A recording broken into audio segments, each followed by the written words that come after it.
I stand in support of the Women's Reservation Bill. This bill can be implemented today by giving 33% of the seats in the Lok Sabha and the Vidhan Sabha to India's women. It's a nice, tasteful building, nice peacocks, but frankly, I would have liked to see the President of India in this process.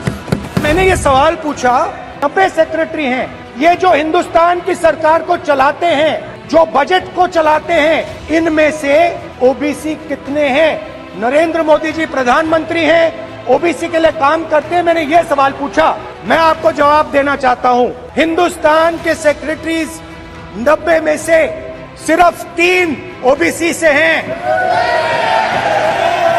तो सवाल उठता है कि इस देश में कितने OBC हैं, कितने दलित हैं, कितने आदिवासी हैं, और उस सवाल का जवाब सिर्फ कास्ट सेंसस से मिल सकता है।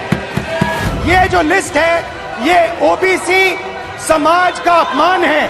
90 लोग हिंदुस्तान के सेक्रेटरी हैं, उनमें से 3 लोग ओबीसी समाज के हैं, 5% बजट को कंट्रोल करते हैं। जल्दी से जल्दी जो हमने कास्ट सेंसस किया था, उसका डेटा आप रिलीज कीजिए, और अगर आप नहीं करेंगे तो हम कर डालेंगे।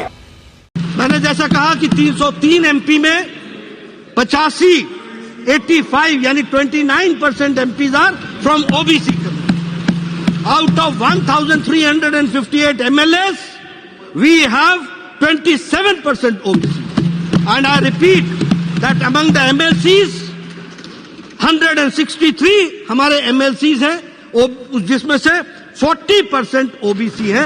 यह भी हमको ध्यान में रखना। इसलिए अगर कहा जाए, फिर मैं बोल रहा हूं, कांग्रेस की बात कर रहा हूं, कांग्रेस के जितने एमपी हैं उससे ज्यादा तो हमारे ओबीसी एमपी हैं। यह भी हमको ध्यान रखना चाहिए, यह भी हमको ध्यान रखना चाहिए।